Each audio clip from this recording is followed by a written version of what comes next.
നമോ ഭഗവതേ വാസുദേവായ. നമസ്കാരം. നിർജ്ജല ഏകാദശി പേര് കേൾക്കുമ്പോൾ തന്നെ അറിയാം അല്ലേ? ജലപാനം പോലും ഇല്ലാതെ അനുഷ്ഠിക്കേണ്ട ഏകാദശി. അനുഷ്ഠിക്കാൻ ഏറ്റവും പ്രയാസമുള്ള ഏകാദശിയാണ് നിർജ്ജല ഏകാദശി. ബാക്കി ഏകാദശി വ്രതങ്ങൾ അനുഷ്ഠിക്കുമ്പോൾ ജലമോ കരിക്കൻ വെള്ളമോ ഒക്കെ കഴിക്കാം. എന്നാൽ നിർജ്ജല ഏകാദശി ശരിയായി അനുഷ്ഠിക്കണമെങ്കിൽ ഉമിനീർ പോലും ഇറക്കാതെ അനുഷ്ഠിക്കണം എന്നതാണ്. ഒരു കാര്യം നമ്മൾ മനസ്സിലാക്കണം. ഒരു ഭഗവാനും നമ്മളോട് നമ്മുടെ ശരീരത്തെയും മനസ്സിനെയും വേദനിപ്പിച്ചുകൊണ്ട് അഥവാ വിഷമിപ്പിച്ചുകൊണ്ട് വ്രതങ്ങളൊന്നും അനുഷ്ഠിക്കാൻ പറഞ്ഞിട്ടില്ല.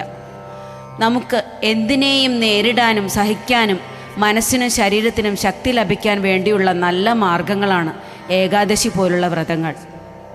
മനുഷ്യ ശരീരം 60 മുതൽ 75% വരെ ജലമാണ്.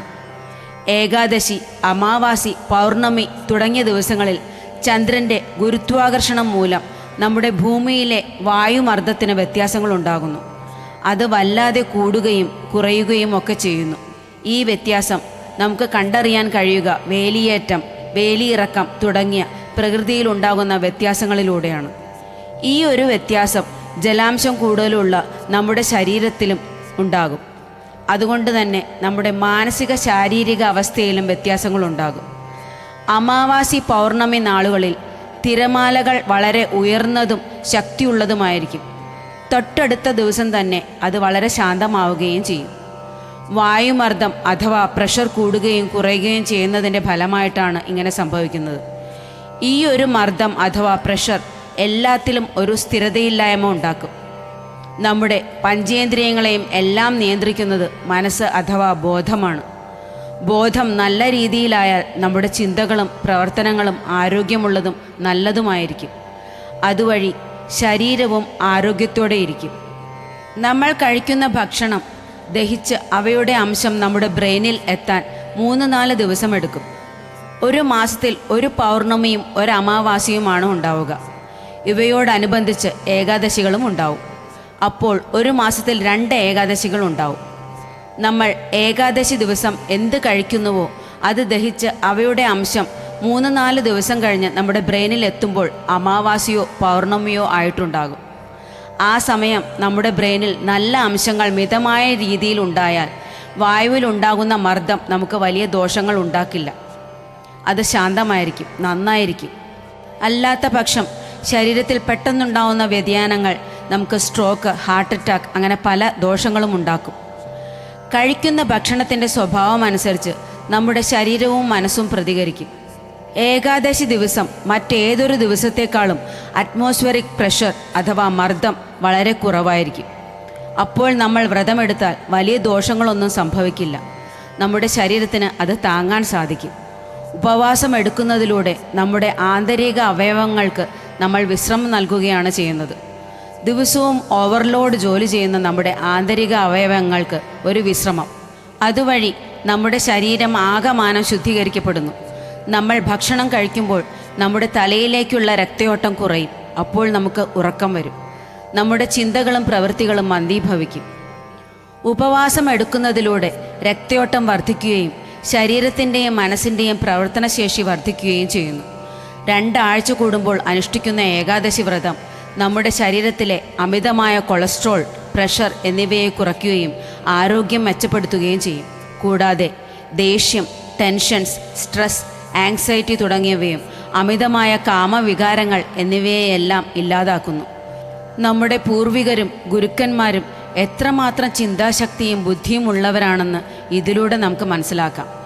മനുഷ്യവംശത്തെ ആരോഗ്യത്തോടെയും ദുശ്ചിന്തകളില്ലാതെ നല്ല ചിന്തയുള്ളവരാക്കാനും അവർ എത്രമാത്രം നല്ല അനുഷ്ഠാനങ്ങളാണ് ഉണ്ടാക്കിയിട്ടുള്ളത്.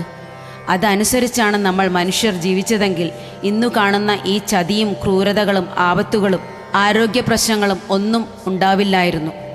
നമ്മുടെ നല്ല സംസ്കാരത്തെ മനസ്സിലാക്കാതെ നാം എത്രമാത്രം അധപതിച്ചു പോയി. ഇനിയെങ്കിലും അവയിൽ നിന്നൊക്കെ ഉയർത്തെഴുന്നേൽക്കാൻ നമ്മുടെ പുതിയ തലമുറ ശ്രമിച്ചെങ്കിൽ നല്ലൊരു ലോകത്തെ ഉണ്ടാക്കിയെടുക്കാൻ സാധിക്കും. അവരെ അതിലേക്ക് നയിക്കാൻ നമ്മൾ മുതിർന്നവർ ആ നല്ല പാതയിലൂടെ സഞ്ചരിച്ച് കാണിച്ചു കൊടുക്കണം. അപ്പോൾ അവരും ആ പാത പിന്തുടരും. ഇനി നമുക്ക് നിർജ്ജല ഏകാദശിയെക്കുറിച്ച് പറയാം. എല്ലാ ഏകാദശികളുടെയും പ്രാധാന്യം കഥകൾ വഴിയാണ് നമ്മുടെ പൂർവികർ നമുക്ക് പറഞ്ഞു തന്നിട്ടുള്ളത്. കാരണം അന്നൊക്കെ നമ്മുടെ കുഞ്ഞുങ്ങൾക്ക് കഥ കേൾക്കാൻ നല്ല താല്പര്യമായിരുന്നു. ഇന്നത്തെ പോലെ വീഡിയോ ഗെയിംസ് ഒന്നും അന്നില്ലായിരുന്നല്ലോ. എന്തായാലും ആ കഥ ഇവിടെ ചുരുക്കി പറയുകയാണ്. എങ്ങനെയാണ് നിർജ്ജല ഏകാദശി എന്ന പേർ വന്നതെന്ന് നോക്കാം. ഏകാദശി വ്രതങ്ങളുടെ പ്രാധാന്യം ഭഗവാൻ ശ്രീകൃഷ്ണൻ യുധിഷ്ഠിര മഹാരാജാവിന് പറഞ്ഞു കൊടുക്കുന്നതായിട്ടാണ് പുരാണങ്ങളിൽ പറഞ്ഞിട്ടുള്ളത്. ഈ ഏകാദശികളുടെ പ്രാധാന്യങ്ങളെല്ലാം മനസ്സിലാക്കിയിട്ടും ഒരു ഏകാദശി പോലും അനുഷ്ഠിക്കാൻ പാണ്ഡവപുത്രന്മാരിൽ രണ്ടാമനായ ഭീമസേനന് സാധിച്ചിട്ടില്ല. കാരണം ഭക്ഷണം കണ്ടാൽ ബലഹീനനാവുന്ന സ്വഭാവക്കാരനായിരുന്നു ഭീമസേനൻ. തനിക്ക് ഇഷ്ടമുള്ള ഭക്ഷണം കണ്ടാൽ അത് മതി വരുവോളം കഴിക്കുകയും ചെയ്യും. ഭക്ഷണം കഴിക്കാതെ ഇരിക്കുന്ന കാര്യം ഭീമന് ഓർക്കാൻ കൂടി കഴിയുമായിരുന്നില്ല. തൻ്റെ ബാക്കി സഹോദരന്മാരെല്ലാവരും ഏകാദശി വ്രതം കൃത്യമായി അനുഷ്ഠിക്കുന്നത് കണ്ട് സ്വയം അപമാനവും കുറ്റബോധവും തോന്നിയ ഭീമസേനനോട് ഇത് മനസ്സിലാക്കിയ വ്യാസമഹർഷി ഇങ്ങനെ പറഞ്ഞു: നിനക്ക് എല്ലാ ഏകാദശികളും അനുഷ്ഠിക്കാൻ സാധിക്കുന്നില്ലെങ്കിൽ വേണ്ട. ജ്യേഷ്ഠമാസത്തിലെ ശുക്ലപക്ഷ ഏകാദശി ജലപാനം പോലുമില്ലാതെ കഠിന വ്രതമായി അനുഷ്ഠിക്കുന്നതിലൂടെ 24 ഏകാദശികൾ നോറ്റ പുണ്യം ലഭിക്കുമെന്ന് ഉപദേശിച്ചു. അതനുസരിച്ച് ജ്യേഷ്ഠമാസത്തിലെ ശുക്ലപക്ഷ ഏകാദശി ഭീമസേനൻ കൃത്യമായി ജലപാനം പോലുമില്ലാതെ അനുഷ്ഠിച്ചതിനാൽ നിർജ്ജല ഏകാദശി എന്നും, ഭീമസേനൻ അനുഷ്ഠിച്ച ഏകാദശി ആയതിനാൽ ഭീമ ഏകാദശി എന്നും പറയുന്നു. അങ്ങനെ നിർജ്ജല ഏകാദശി വ്രതം അനുഷ്ഠിച്ച് 24 ഏകാദശികളുടെയും പുണ്യം ഭീമസേനൻ നേടി. നിർജ്ജല ഏകാദശി നിഷ്ഠയോടെ അനുഷ്ഠിക്കുന്നത് വഴി സർവ പാപമോചനവും സമൃദ്ധിയും ആനന്ദവും ചൈതന്യവും കൂടാതെ ഒടുവിൽ മോക്ഷവും ലഭിക്കുന്നു. പുരാണങ്ങളിൽ നിർജ്ജല ഏകാദശി വളരെ കഠിനമായതിനാൽ അത് കൃത്യമായി അനുഷ്ഠിക്കുന്ന വ്യക്തി മറ്റൊരു തടസ്സങ്ങളുമില്ലാതെ വൈകുണ്ഠത്തിലേക്ക് പെട്ടെന്ന് പ്രവേശിക്കാൻ ഭാഗ്യമുള്ളവരായി തീരുന്നു എന്നാണ് പറഞ്ഞിട്ടുള്ളത്. ഇതൊക്കെ കേട്ട് പെട്ടെന്നൊരു ദിവസം ജലപാനം പോലുമില്ലാതെ വ്രതമനുഷ്ഠിക്കാം എന്ന് കരുതി ആരും വിഷമങ്ങളൊന്നും വരുത്തി വയ്ക്കരുത്. ഓരോ ഏകാദശികളും പതുക്കെ അനുഷ്ഠിച്ച് ഭക്ഷണങ്ങൾ ഓരോന്നായി കുറച്ചു കൊണ്ടുവന്ന് ഒടുവിൽ ജലപാനം പോലുമില്ലാതെ നിർജ്ജല ഏകാദശി അനുഷ്ഠിക്കാൻ തക്കവണ്ണം നമ്മുടെ ശരീരത്തിന് ബലം ലഭിക്കും. അപ്പോൾ മാത്രം അനുഷ്ഠിക്കുക. അതിനു വേണ്ടിയുള്ള ശ്രമം എത്രയും വേഗം തുടങ്ങുക. ഒന്നും വേണ്ട, വൈകുന്നേരത്തെ ഭക്ഷണം ഒരാഴ്ച ഒഴിവാക്കുക. പിന്നെ അത് ശീലമാവും. പിന്നീട് രാവിലെ ഭക്ഷണം കഴിച്ച് ഉച്ചയ്ക്ക് എന്തെങ്കിലും പഴങ്ങൾ മാത്രം കഴിച്ച് ശീലിക്കുക. പിന്നെ ഒരു നേരം മാത്രം ഭക്ഷണമാക്കുവാൻ സാധിക്കും. അങ്ങനെയായാൽ എല്ലാവർക്കും നിർജ്ജല ഏകാദശി അനുഷ്ഠിക്കാൻ സാധിക്കും. 2 ദിവസം ഭക്ഷണമൊന്നുമില്ലാതെ വന്നാലും തളരാതെ ഇരിക്കാൻ നമുക്ക് സാധിക്കും. നിരന്തരമായ നാമജപം, മറ്റു ആവശ്യമില്ലാത്ത കാര്യങ്ങളെക്കുറിച്ച് ചിന്തിക്കുകയോ പറയുകയോ ചെയ്യാതെ നമ്മുടെ വിലപ്പെട്ട സ്തോത്രങ്ങളും നാമങ്ങളും മന്ത്രങ്ങളും ജപിച്ചാൽ തന്നെ എല്ലാ വിഷമങ്ങളും മാറും. ദശമി ദിവസം രാവിലെ എന്തെങ്കിലും പഴങ്ങൾ മാത്രം കഴിച്ച് ഉച്ചയ്ക്ക് 1 മണിക്ക് മുൻപ് ലഘുവായ രീതിയിൽ പച്ചക്കറികൾ മാത്രം ഉപയോഗിച്ച് ഊണ് കഴിക്കാം. അതിനുശേഷം വ്രതം ആരംഭിക്കുകയാണ്. വൈകിട്ട് ഒന്നും കഴിക്കാതിരിക്കുന്നതാണ് ഉത്തമം. തീരെ സാധിക്കാത്തവർ, മരുന്നുകളൊക്കെ കഴിക്കുന്നവർ പഴങ്ങൾ എന്തെങ്കിലും വൈകിട്ട് 6 മണിക്ക് മുൻപേ കഴിക്കുക. ദശമി, ഏകാദശി, ദ്വാദശി ദിവസങ്ങളിൽ ബ്രാഹ്മ മുഹൂർത്തത്തിൽ തന്നെ കുളിക്കുക. അതിനുശേഷം പൂജാമുറിയിൽ ദീപം തെളിയിച്ച് സൂര്യസ്തുതി ചൊല്ലി തുളസിക്ക് ദീപം വെച്ച് പ്രദക്ഷിണം ചെയ്ത് ഭഗവത് നാമങ്ങൾ കഴിയുന്നത്ര ജപിക്കുക.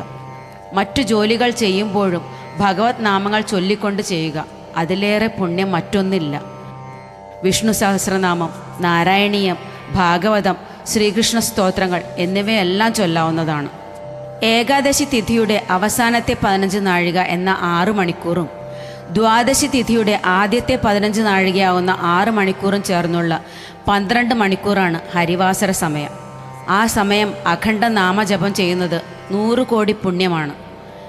ഈ വർഷം, അതായത് 2026-ൽ നിർജ്ജല ഏകാദശി വരുന്നത് ജൂൺ 25 വ്യാഴാഴ്ചയാണ്. നിർജ്ജല ഏകാദശി തിഥി ജൂൺ 24-ന് രാവിലെ 8:42 ആരംഭിച്ച് ജൂൺ 25-ന് പകൽ 10:39 അവസാനിക്കുന്നു. പാരണമിടേണ്ടത് ജൂൺ 26-ന് രാവിലെ 5:26 മുതൽ 8:27 വരെയുള്ള സമയത്താണ്.